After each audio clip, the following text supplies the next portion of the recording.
E aí, tudo tranquilo? Aqui é o Blau e sejam todas e todos muito bem-vindas e bem-vindos ao ambiente de programação GNU Linux.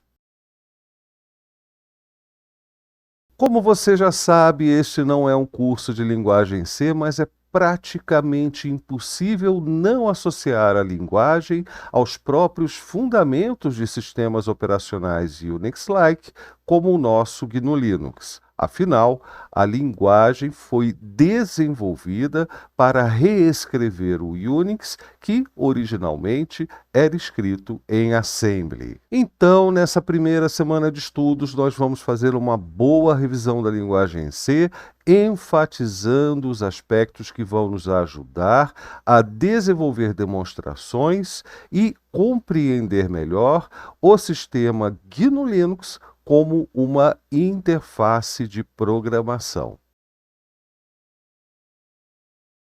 Em relação a outras linguagens mais modernas, a linguagem C é frequentemente classificada como uma linguagem de baixo ou de médio nível, em relação ao seu nível de abstração, de distanciamento da linguagem da própria máquina. Também, com muita frequência, a linguagem C é desaconselhada por muitas pessoas para o desenvolvimento das tarefas mais corriqueiras da atividade da programação. Eu pessoalmente discordo disso tudo, você vai ver por quê ao longo desse vídeo, mas no fim das contas, sempre cabe a você conhecer um pouco da linguagem e decidir se vale a pena ou não continuar ou aprofundar o seu aprendizado, caso você ainda não programe na linguagem C. Então, se você está começando e tem curiosidade sobre a linguagem, eu vou deixar aqui para você uma lista de livros que podem ajudar nesse início de aprendizado por vários motivos.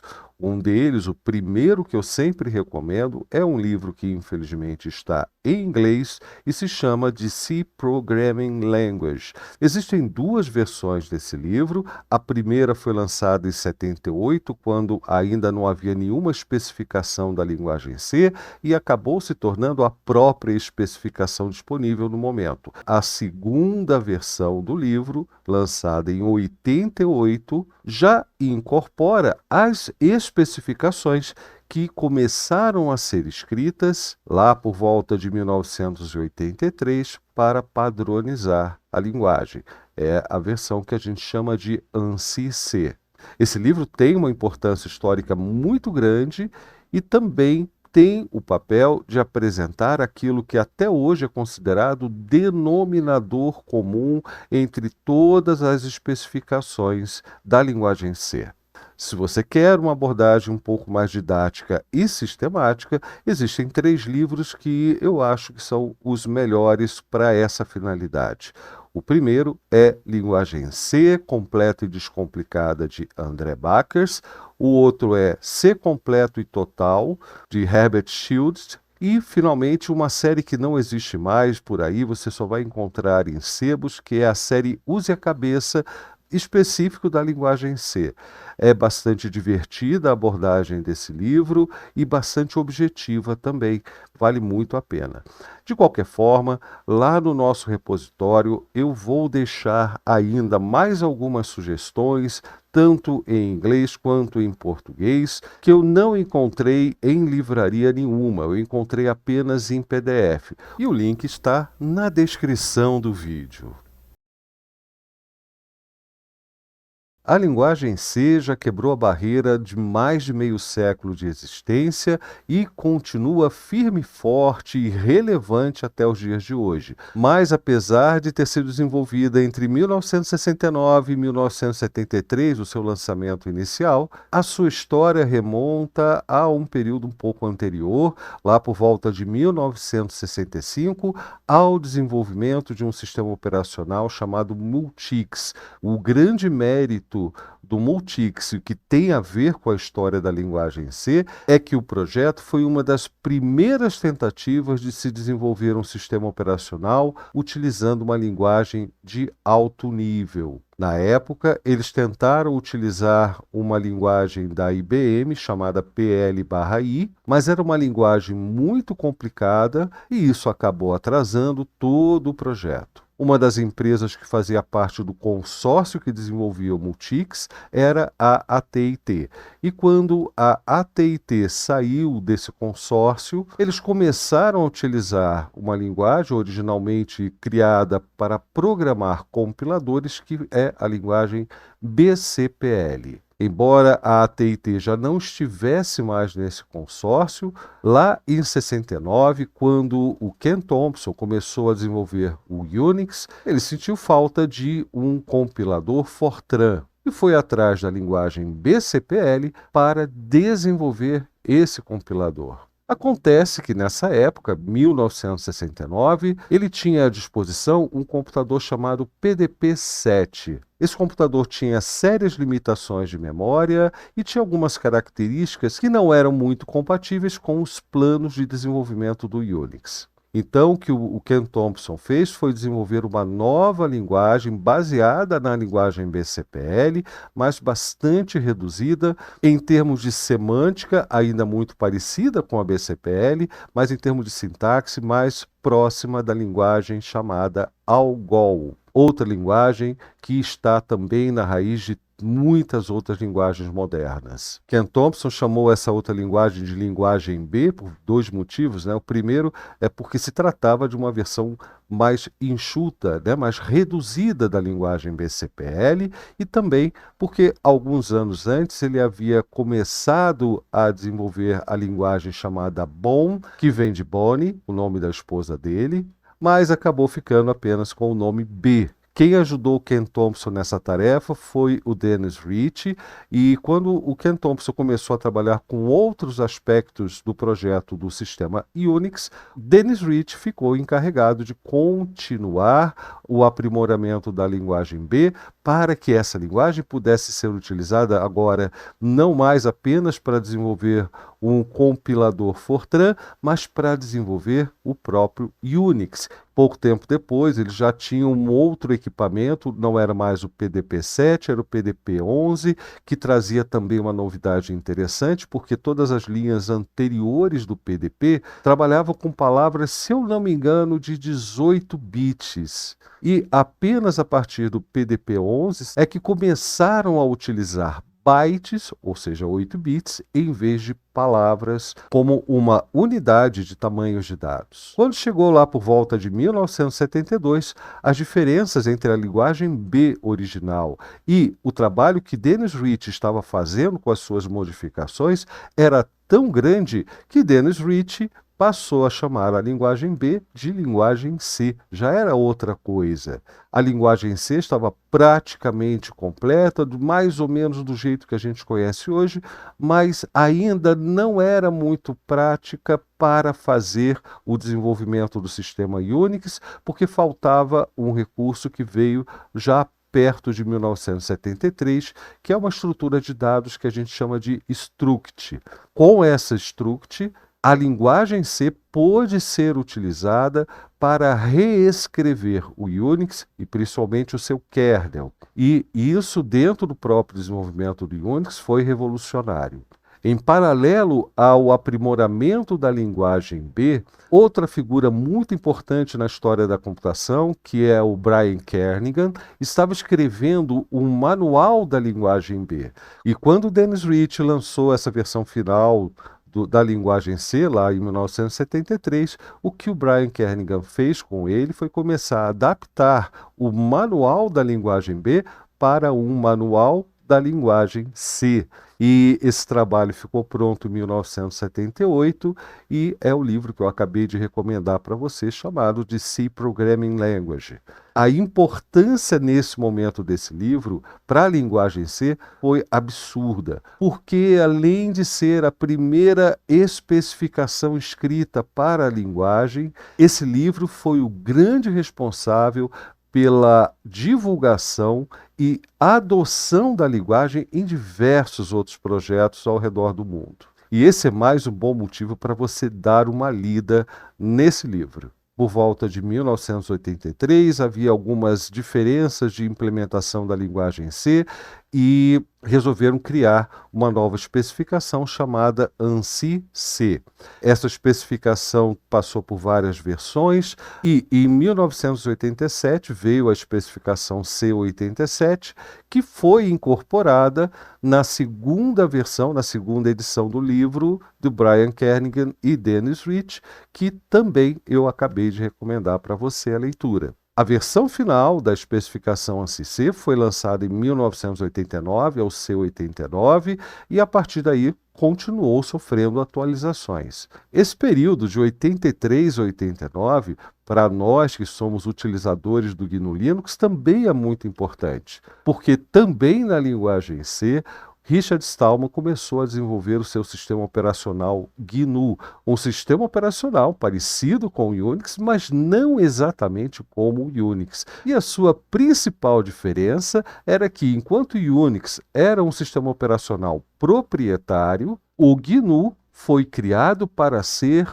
um sistema operacional livre. E dentro dessa proposta, o primeiro programa criado para o sistema operacional GNU era um compilador livre da linguagem C, que hoje é uma coleção de compiladores que nós chamamos de GCC. De fato, alguns relatos dizem que o primeiro programa do sistema operacional GNU foi o Emacs, mas na verdade o Stallman já tinha a sua versão do Emacs e ele vendia cópias desse Emacs para financiar o início do projeto GNU. Já no finalzinho dessa década, lá em 1989, o sistema operacional GNU estava praticamente completo e durante todo esse período foram feitos experimentos com vários kernels diferentes, kernel principalmente o BSD e um kernel chamado Mac, sendo que esse último teria uma certa preferência, mas as negociações sobre licenciamento com a universidade que cuidava desse kernel estavam muito lentas. Em paralelo, o projeto GNU continuou com a ideia de desenvolver um kernel próprio chamado Hurd, mas essa era uma tarefa muito difícil porque o kernel Hurd tinha a proposta de trazer várias inovações que aparentemente para a época ainda eram um pouco difíceis de serem implementadas. Já na virada dos anos 80 para os anos 90, Linus Torvalds começou a desenvolver um sistema operacional utilizando componentes do projeto GNU e se concentrando no desenvolvimento de um kernel totalmente novo. O sistema foi anunciado em 1991, teve bastante receptividade da comunidade de desenvolvimento em geral, e em 1992 ele licenciou esse kernel, também escrito em linguagem C, como um software livre. A partir daí foi possível pegar os componentes do sistema operacional GNU que já estavam prontos, juntar com o kernel do sistema do Linus Torvalds, que já nessa época se chamava Linux, e com isso surge o sistema operacional GNU com kernel Linux, ou como o próprio projeto GNU recomenda que se chame GNU/Linux. Dentre os vários componentes do sistema operacional resultante, um dos mais importantes até para os nossos estudos nessa série é a biblioteca C padrão. A biblioteca C utilizada no Linux originalmente era uma versão um pouco reduzida do que nós temos hoje, mas ainda era desenvolvida como parte do sistema operacional Linux. Essa biblioteca foi utilizada até 96, 97, quando a glibc, ou a biblioteca C padrão do projeto GNU, se mostrou extremamente mais poderosa e foi utilizada em substituição. A partir daí, do projeto original do Linux, sobrou apenas o kernel e todos aqueles componentes que nós já vimos, que são os componentes básicos de um sistema operacional, passaram a ser aqueles fornecidos pelo projeto GNU. E aqui vale uma observação: o projeto GNU não fornece, na prática, um sistema operacional completo. O kernel Linux não é um sistema operacional completo. As coisas só se tornam completas a partir do trabalho de um outro tipo de projeto que a gente chama de distribuição. É a distribuição que pega os componentes do sistema operacional GNU e junta com o kernel Linux para oferecer um sistema operacional mínimo e funcional chamado de GNU Linux. A linguagem C pode ser classificada como uma linguagem imperativa, porque o código é escrito na forma de várias instruções dizendo ao computador o que deve ser feito. É uma linguagem procedural, porque essas instruções vão compor procedimentos que levarão a algum resultado. É uma linguagem estruturada, porque as instruções e os procedimentos são organizados em rotinas e controlados por estruturas de repetição e decisão, e é uma linguagem de alto nível. Alto nível significa que nós temos uma grande diferença, uma grande simplificação na forma de escrever o programa, que acaba sendo bastante distante da linguagem do computador, que a gente chama de linguagem de máquina. A linguagem de máquina, só para você ter uma ideia, é essencialmente uma sequência de números. Com a linguagem C, ou com linguagens de alto nível de modo geral, nós escrevemos praticamente uma linguagem humana. Nós escrevemos verbos no interativo, passamos argumentos, tudo de uma forma muito fácil de ler e escrever.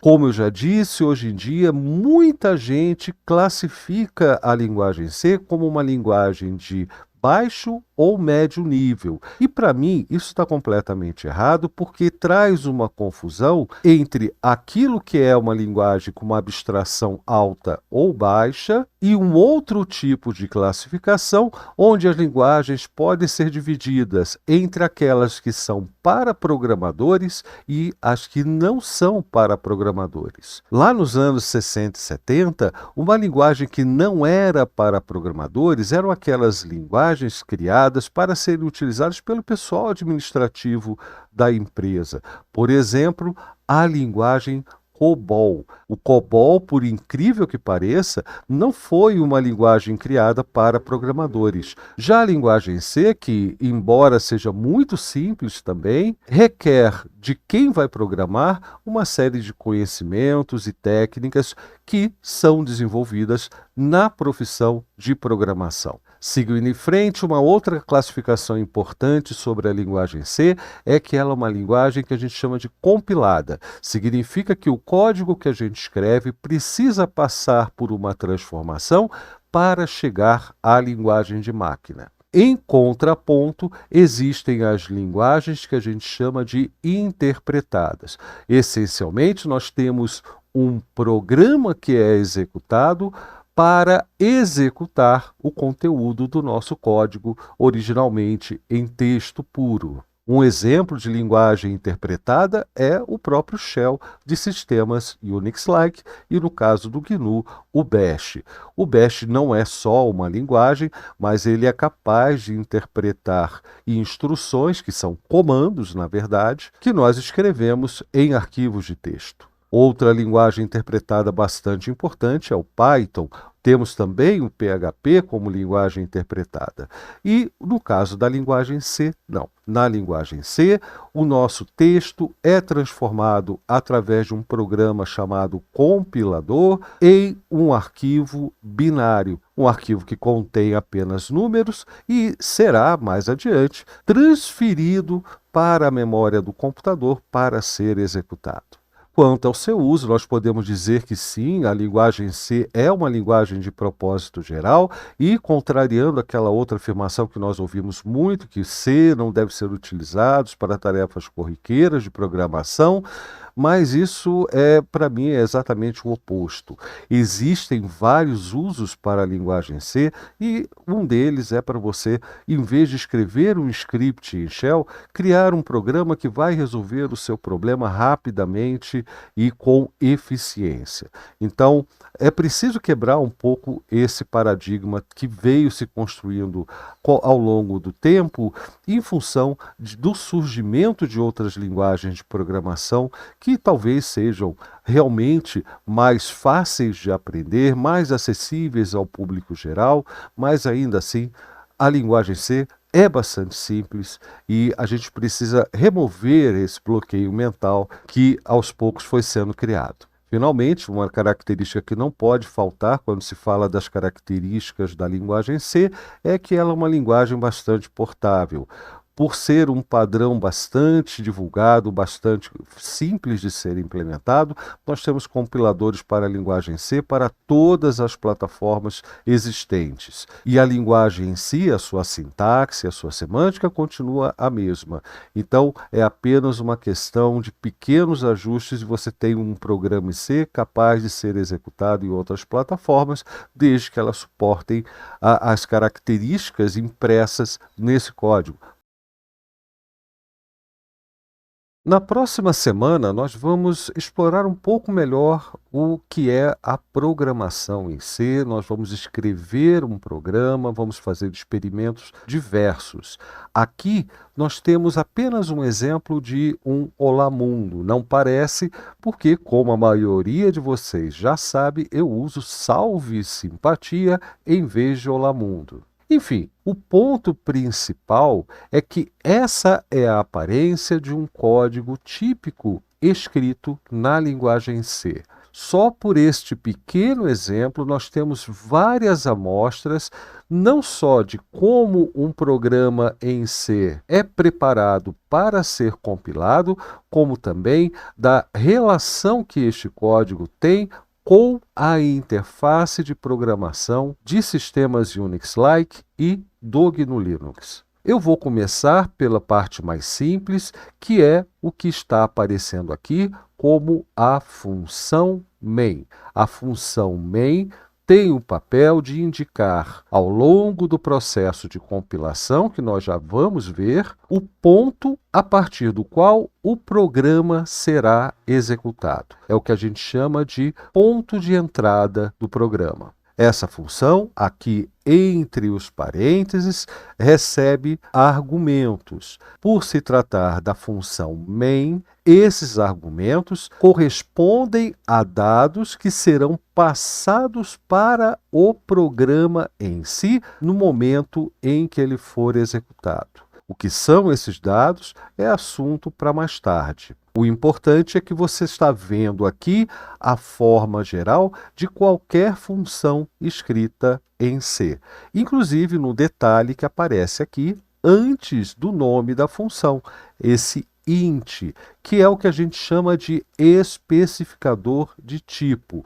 Int especificamente refere-se ao tipo de dado inteiro, números inteiros. Na linguagem C, quando a gente fala de um tipo de dado, a gente está falando do tamanho dele na memória. Por exemplo, o tipo inteiro, em arquitetura 64 bits, ocupa sempre um espaço de 4 bytes. E o mais interessante é a gente observar que as funções também expressam valores. Na função em si, entre as chaves, que é como a gente delimita a rotina que será executada quando a função for chamada, nós temos duas instruções. A primeira é a chamada de uma outra função chamada putS ou putString. E a segunda instrução é a instrução return.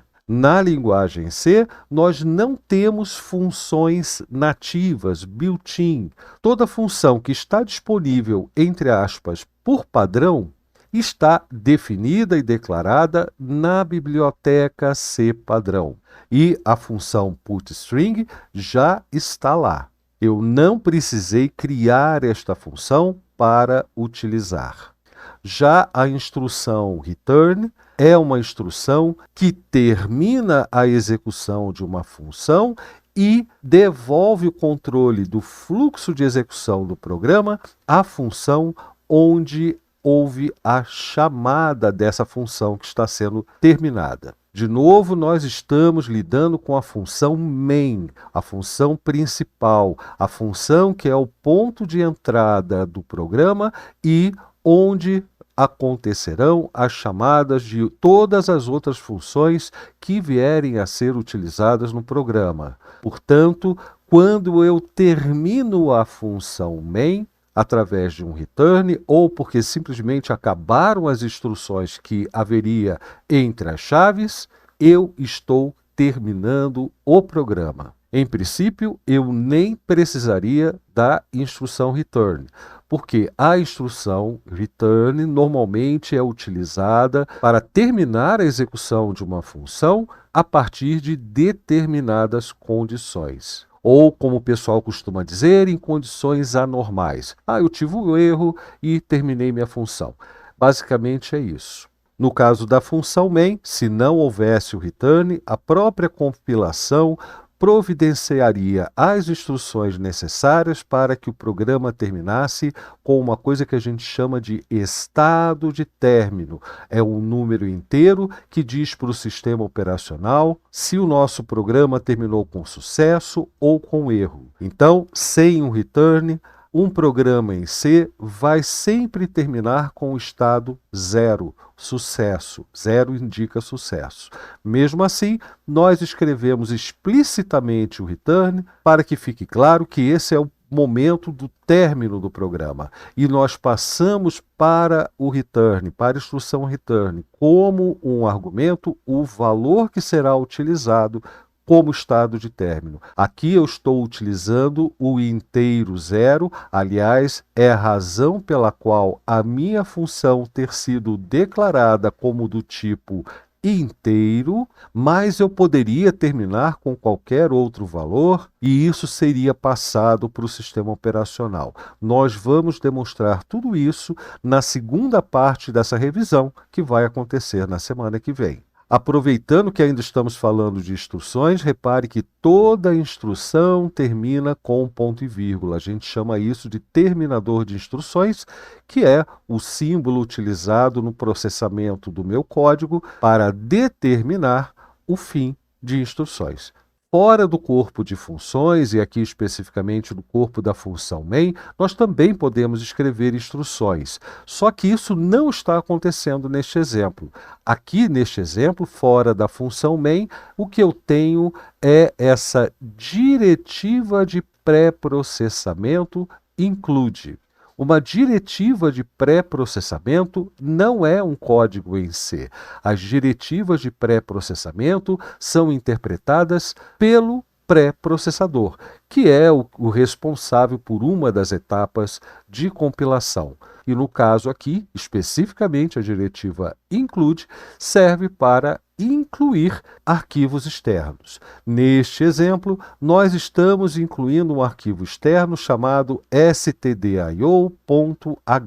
Esse .h indica que este arquivo é um arquivo de cabeçalho. Arquivos de cabeçalho contêm as declarações de funções, além de definições de valores constantes e macros. Especificamente, esse arquivo de cabeçalho está sendo incluído porque é nele que está sendo declarada a função putS. No caso, a função putString já faz parte da biblioteca C-padrão, que na prática, aqui no nosso sistema, já será inclusive um programa em C compilado. O cabeçalho é utilizado para a gente ter a definição dessa função. E assim, ao final do processo de compilação, nós teremos as ligações que precisarem ser feitas entre o meu programa e as demais bibliotecas. Muito bem, por enquanto, é o suficiente. Na semana que vem, nós vamos colocar a mão na massa, vamos escrever vários programas em C, vamos conhecer o processo de compilação e suas várias etapas, vamos conhecer o formato do arquivo produzido ao final do processo de compilação, o chamado formato ELF, e ainda vamos dar uma olhadinha no que acontece quando o nosso programa é executado. Então, muito obrigado a todas e todas e até a próxima semana.